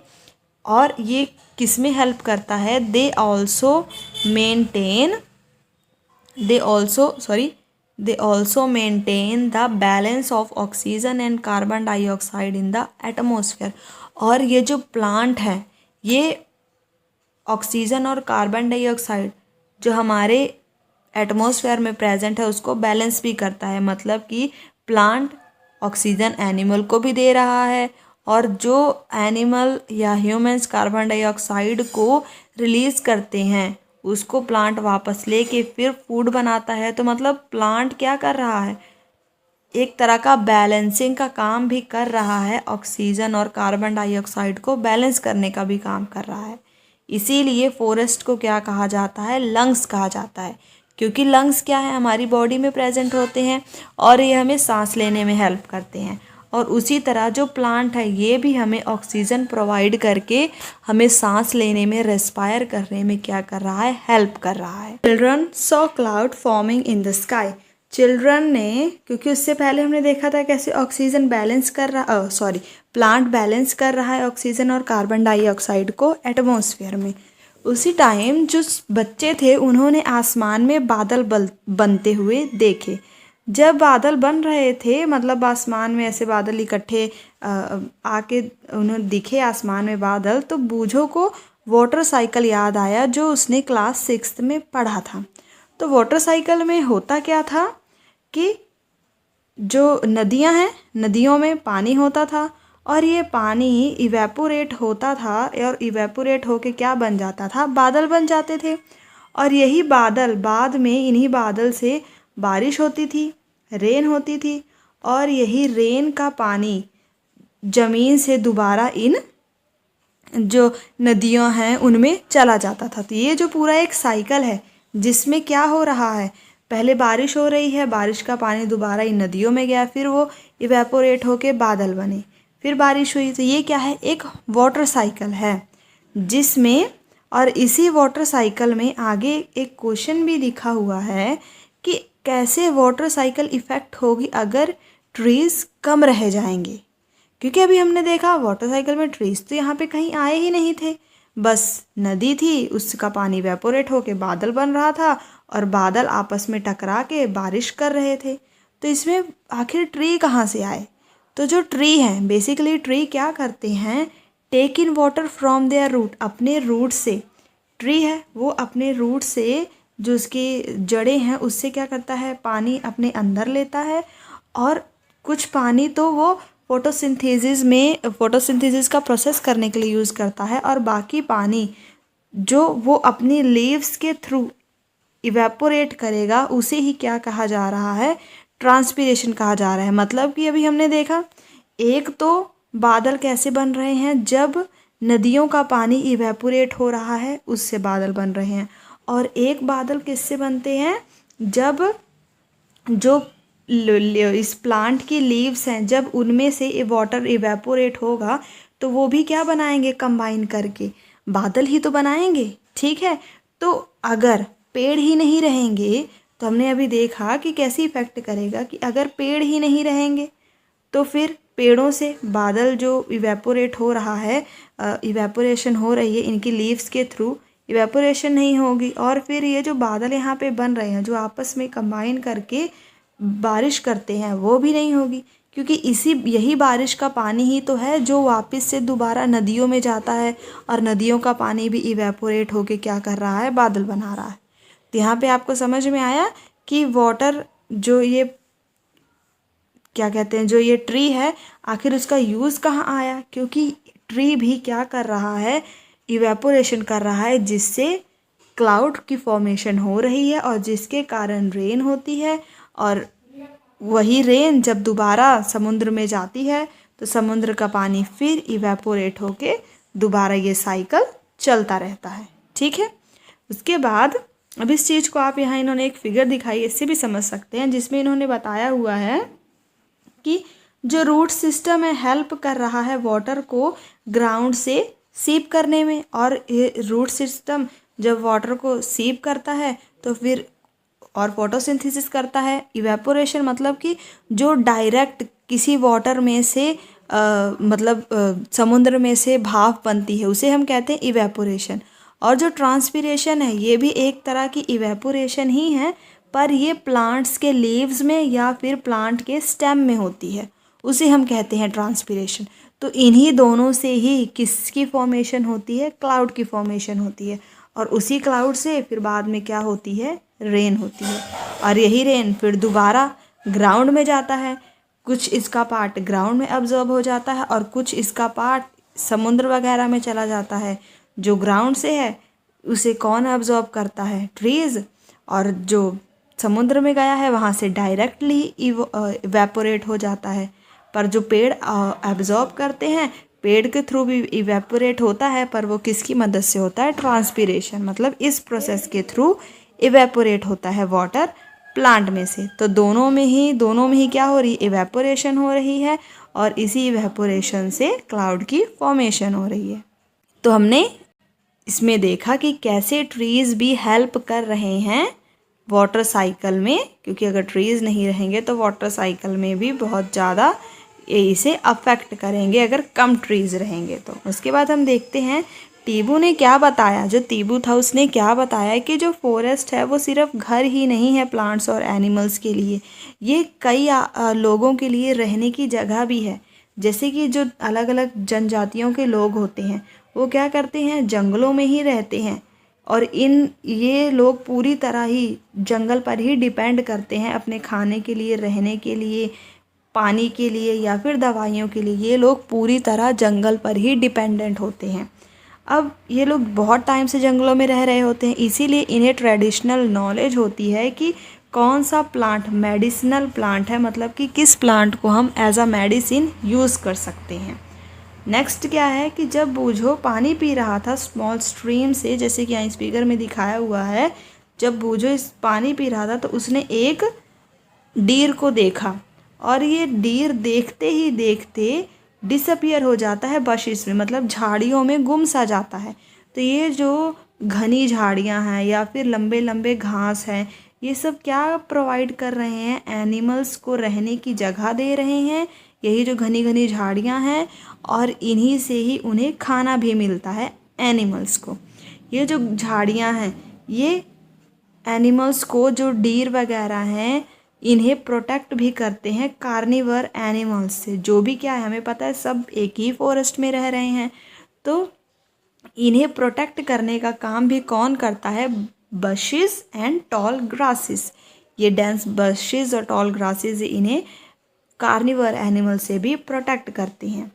तीबू start looking closely at the forest floor. तो जो तीबू था वो क्या करता है, जो जंगल की ज़मीन है उसको ध्यान से देखने लग जाता है। तो उसे क्या दिखाई देता है, कुछ एनिमल्स के ड्रॉपिंग्स दिखाई देते हैं और फिर वो बाकी स्टूडेंट्स को भी बुलाकर उन्हें दिखाता है। जो एनिमल ड्रॉपिंग का मतलब क्या है कि जो भी एनिमल है उसकी बॉडी से जो भी वेस्ट प्रोडक्ट एक्सक्रेट हो रहा है उसे ही यहाँ पे क्या कहा गया है, ड्रॉपिंग कहा गया है। जैसे कि गाय भैंस का क्या होता है, गोबर होता है, डंग होता है, वो भी क्या है, एक ड्रॉपिंग ही है। मतलब कि एनिमल का वेस्ट मटेरियल जो उसकी बॉडी से बाहर जा रहा है वो सब वही ड्रॉपिंग्स तीबू ने बाकी बच्चों को भी बुलाए और दिखाए, जो कहाँ पड़े हुए थे, जंगल की ज़मीन पे, फॉरेस्ट की फ्लोर पे। और क्या एक्सप्लेन किया कि जो डिफरेंट एनिमल्स हैं उनके डिफरेंट डिफरेंट ड्रॉपिंग्स होते हैं, and explain the difference between various types of droppings, कि अलग अलग ड्रॉपिंग्स के बारे में उन्हें एक्सप्लेन किया। प्रोफेसर अहमद ने भी बताया कि जो फॉरेस्ट के ऑफिसर होते हैं, फॉरेस्ट ऑफिसर होते हैं, वो भी कुछ एनिमल की प्रेजेंस को कैसे रिकॉग्नाइज करते हैं इन्हीं ड्रॉपिंग्स से, क्योंकि different animals have different droppings, तो उनके ड्रॉपिंग्स और फुटप्रिंट से ही फॉरेस्ट ऑफिसर कुछ एनिमल्स को रिकॉग्नाइज करते हैं। तो बूझो ने अब बाकी लोगों को बुलाया और क्या दिखाया, a large decaying heap of animal dropping. Bhoojo ने भी, हीप का मतलब कि ऐसे एक हीप सा बना हुआ था, ये भी क्या था, एनिमल की ड्रॉपिंग ही थी, पर वो ऐसे हीप था, इसे हीप कहते हैं जो इस तरह के शेप में होता है, ये हीप है। डिकेइंग हीप मतलब कि वो डिके भी हो रहा था, ऐसे हीप को मतलब कि वो अभी पूरा डिके नहीं हुआ था, थोड़ा थोड़ा पार्ट उसका डिके हो गया था। इस तरह के हीप को बूझो ने अपने बाकी फ्रेंड्स को बुलाकर दिखाया।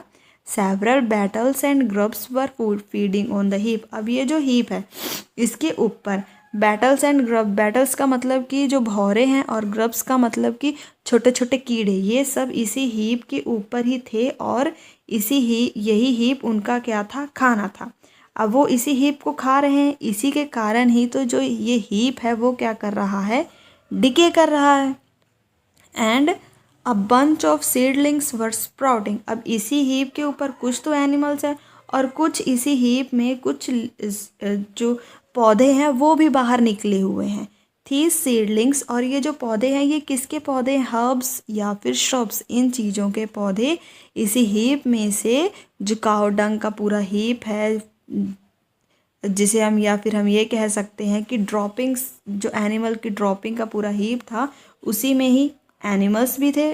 कैसे एनिमल्स थे, बैटल्स एंड ग्रब्स जो इसे खा रहे थे, और इसी हीप में कुछ स्प्राउटिंग्स, सीडलिंग्स स्प्राउट भी कर रही थी, मतलब कि छोटे छोटे पत्ते इसी हीप में से बाहर भी निकल रहे थे। थी सीडलिंग, ये हर्ब्स और शब्द के हमने देख लिया। The animals also disperse the seed of certain plants and help the forest to grow and regenerate। अब इसमें क्या है कि जो एनिमल है किस चीज़ में हेल्प करते हैं, सीड्स को एक जगह से दूसरी जगह ले जाने में भी। जैसे एक पेड़ यहाँ पे है, इसका सीड यहाँ पे गिरा है, तो इस सीड को इस जगह से उस जगह ले जाना जहाँ पे कोई भी प्लांट नहीं है, तो इस सीड को ले जाने का काम कौन करते हैं, कौन हेल्प करता है, इसमें एनिमल्स हेल्प करते हैं।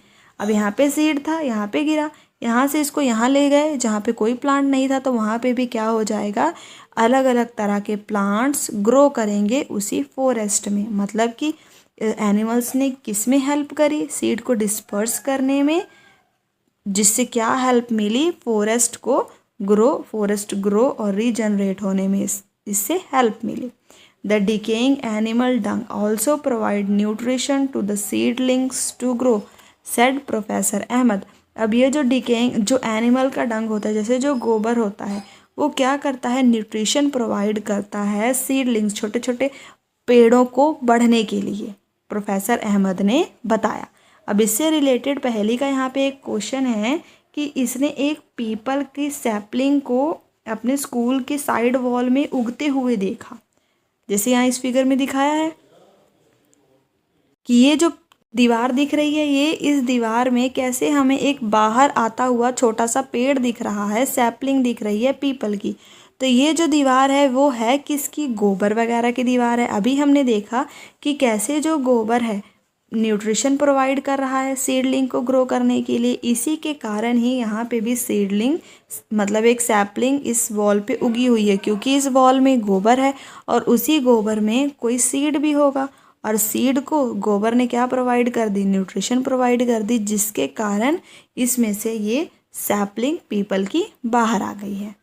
ठीक है, नेक्स्ट हम देखते हैं। अब ये सारी चीज़ें सुनने के बाद बूझो ने अपनी नोटबुक पे क्या नोट किया कि by harbouring greater variety of plant the forest provide greater opportunity to food and habitat for the herbivores, मतलब कि जितने ज़्यादा तरह के हम प्लांट उगाएंगे उतने ही ज़्यादा तरह के हमें फूड मिलेगा। और मतलब कि अगर हम ज़्यादा पेड़ उगाएंगे तो हमें अलग अलग तरह के फूड भी मिलेंगे, और अगर ज़्यादा पेड़ रहेंगे तो फिर इससे क्या फ़ायदा होगा, जो हार्बीवर्स एनिमल्स हैं उनको रहने की जगह भी बहुत मिलेगी। तो अगर ज़्यादा हार्बीवर्स होंगे तो फिर इससे क्या होगा, हार्बीवर्स फूड का काम करेंगे किसके लिए, कार्निवर्स के लिए। और अगर ज़्यादा कार्निवर्स होंगे तो अभी हमने सबसे पहले क्या देखा कि जो एनिमल्स हेल्प कर रहे हैं फॉरेस्ट को रीजनरेट और ग्रो करने में, उनके सीड्स को एक जगह से दूसरी जगह डिस्पर्स करके। तो इससे हमें क्या समझ में आया कि अगर ज़्यादा प्लांट ज़्यादा रहेंगे तो फूड हमें ज़्यादा मिलेगा, और फूड के साथ साथ जो हर्बीवर्स एनिमल्स हैं उनको रहने की जगह भी ज़्यादा मिलेगी। हर्बीवर्स एनिमल्स ज़्यादा रहेंगे तो कार्निवर्स एनिमल्स भी इन्हीं हर्बीवर्स एनिमल्स को खा के कार्निवर्स एनिमल्स भी ज़्यादा होंगे। अगर एनिमल्स ज़्यादा होंगे तो वो सीड्स को डिस्पर्स करा के ज़्यादा प्लांट को ग्रो करवाएंगे। तो हमने कैसे देखा कैसे ये एक दूसरे से कनेक्ट हैं। और नेक्स्ट क्या है, जो डिकम्पोजर्स हैं, जिसके बारे में हमने पिछली वीडियो में बहुत ही अच्छे से पढ़ा था कि वो क्या करते हैं, help in maintaining the supply of nutrition to the growing plants in the forest. क्योंकि हमने देखा था कोई भी प्लांट अगर डिके कर रहा है तो डिकम्पोजर उसको अच्छे से पूरा उसका जो न्यूट्रिशन है उसको पूरा मिट्टी में मिला देते हैं, और फिर उसी मिट्टी से जो दूसरा ग्रोइंग प्लांट है वो क्या कर लेता है, न्यूट्रिशन ले लेता है। तो इसका मतलब जो डिकम्पोजर है किस में हेल्प कर रहा है, इन maintaining the supply of nutrition की सप्लाई में वो काम कर रहा है, जो भी प्लांट नेक्स्ट जो दूसरा नया प्लांट ग्रो कर रहा है। ठीक है, इसीलिए फॉरेस्ट को क्या कहा जाता है, डायनेमिक लिविंग एंटिटी। इसका मतलब क्या है, full of life and vitality. ठीक है, it was about afternoon and the children wanted to go back. अब हमें पता है कि इस चैप्टर में आखिर चल क्या रहा है, कि एक स्टोरी के थ्रू आपको पूरा फॉरेस्ट दिखाया जा रहा है। तो अब उन बच्चों ने सारा फॉरेस्ट देखा अलग अलग तरह की चीज़ें उसमें से सीखी। तो अब क्या हो गई, शाम हो रही थी, तो फिर चिल्ड्रन अब अपने घर वापस जाना चाहते थे। तीबू ने जो उनके साथ आया था, एक विलेज का ही बच्चा, उसने क्या सुजेस्ट किया, दूसरा रास्ता सुजेस्ट किया वापस जाने के लिए। मतलब इस रास्ते से वो आए थे और तीबू ने कोई दूसरा रास्ता सुजेस्ट कर रहा था कि चलो हम वहाँ से चलते हैं तो जल्दी पहुँच जाएंगे। ठीक है, जैसे वो वापस जा रहे थे तो क्या बारिश शुरू हो गई, और surprisingly they saw that the rain drops were not hitting the forest floor directly. अब हमें पता है वो लोग क्या हैं, जंगल में हैं। तो जंगल में उन्होंने क्या देखा कि जो बारिश हो रही है वो बिल्कुल सीधा फॉरेस्ट के फ्लोर पे डायरेक्टली हिट नहीं कर रही है, मतलब कि जंगल की ज़मीन पे पूरा सीधे नहीं आ रही है। जो अपर मोस्ट लेयर है फॉरेस्ट की, हमने स्टडी किया था ना कि कैनोपी क्या होती है, फॉरेस्ट का जो अपर मोस्ट लेयर है उसे कैनोपी कहते हैं। वो क्या कर रहा है, intercepted the flow of rain drops and most of water was coming down through the branches and stem of the trees. इसका मतलब है, जैसे यहाँ पे इन्होंने इस फिगर में दिखाया है कि जो बारिश हो रही है वो डायरेक्टली नीचे नहीं आ रही है। ये क्या है, कैनोपी। सबसे पहले ये इस कैनोपी के टच में आ रही है, और यही कैनोपी, क्लोज्ड कैनोपी, और जो भी वेजिटेशन लेयर्स हैं, बहुत सारी लेयर्स हैं इनकी, वो सब क्या कर रही हैं, रेन ड्रॉप्स की स्पीड को कम कर दे रही हैं। और जो भी रेन ड्रॉप्स नीचे आ रही हैं वो कहाँ से आ रही हैं, through the branches and stem of the leaves.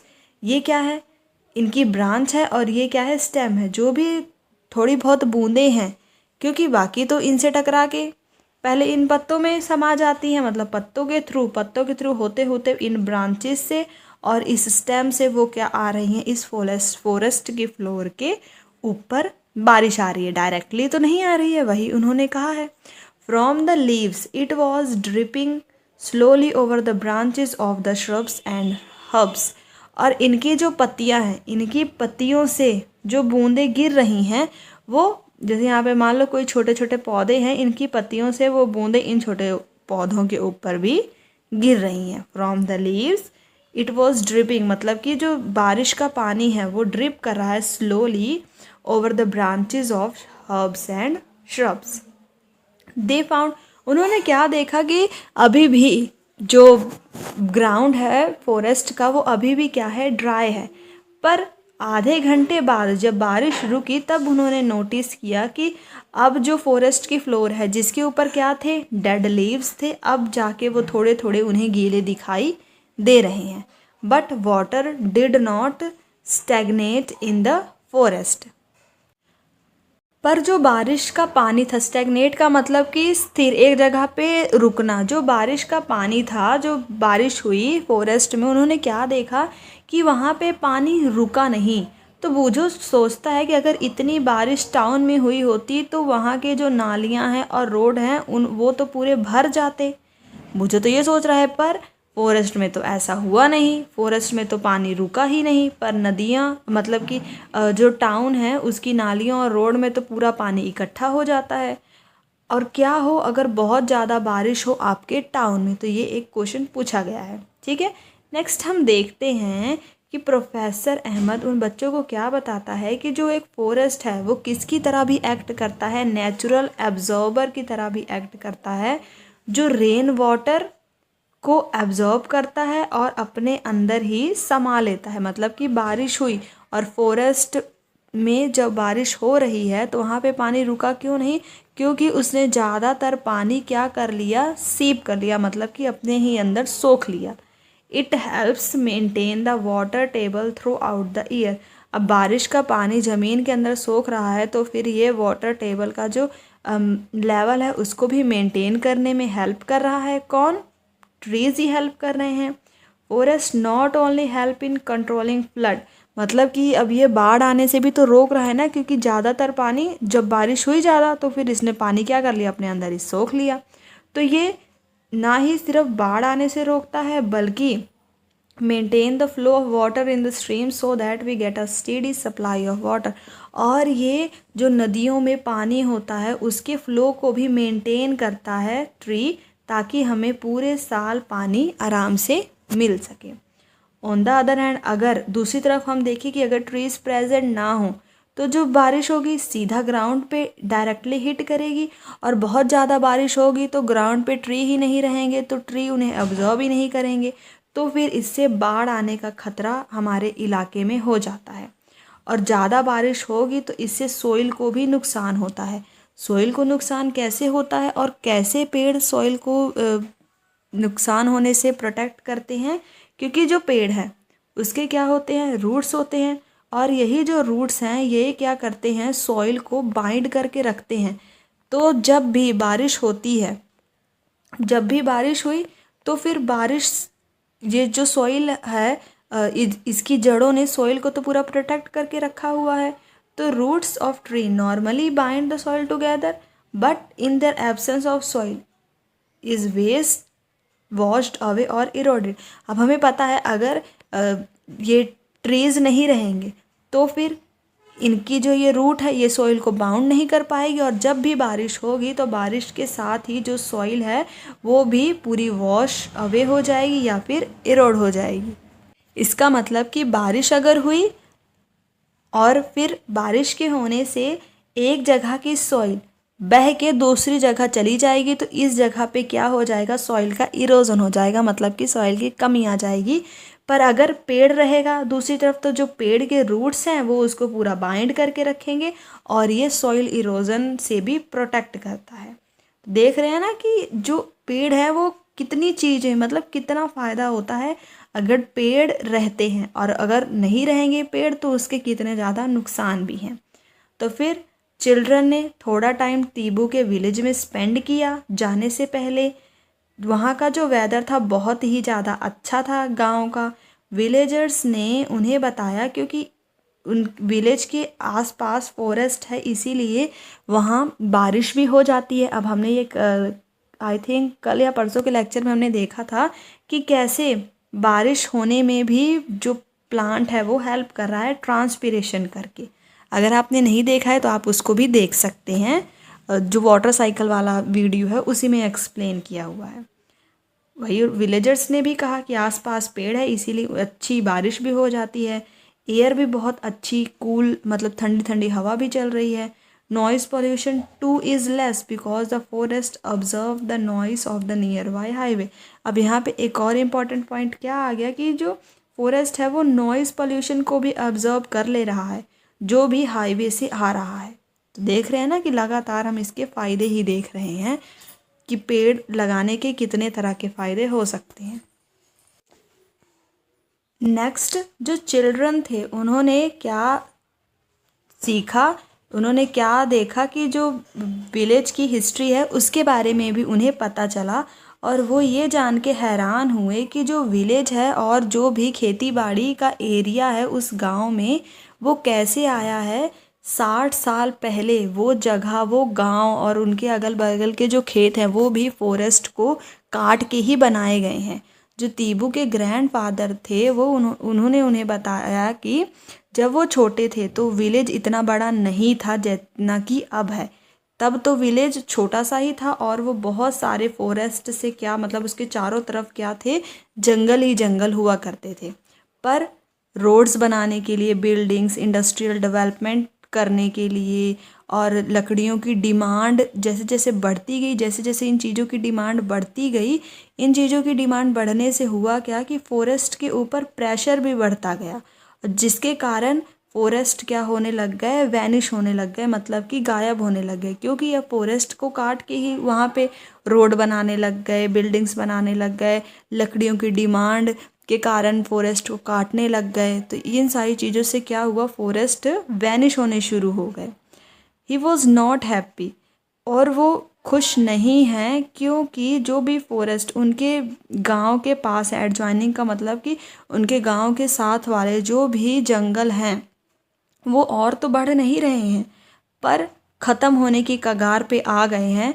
On the verge of disappearing मतलब कि ख़त्म होने की कगार पे वो आ चुके हैं। जो भी उनके गांव के आसपास के जो भी फॉरेस्ट हैं वो क्यों क्यों ख़त्म होने की कगार पे आ गए हैं, due to over grazing of animals. क्योंकि एनिमल्स क्या हैं, उन्होंने भी तो खाना खाना है, तो वो क्या कर रहे हैं, अब ज़्यादा ओवर ग्रेज करने लग गए हैं, ज़्यादा घास वगैरह खाने लग गए हैं। And indiscriminate falling of trees, और लगातार पेड़ों को काटने के कारण भी, क्योंकि अब हमें पता है फॉरेस्ट ख़त्म कब होंगे, या तो फॉरेस्ट को एनिमल्स क्या करें, ज़्यादा ओवर ग्रेज मतलब घास वगैरह सब कुछ खाने लगे हैं इनके कारण।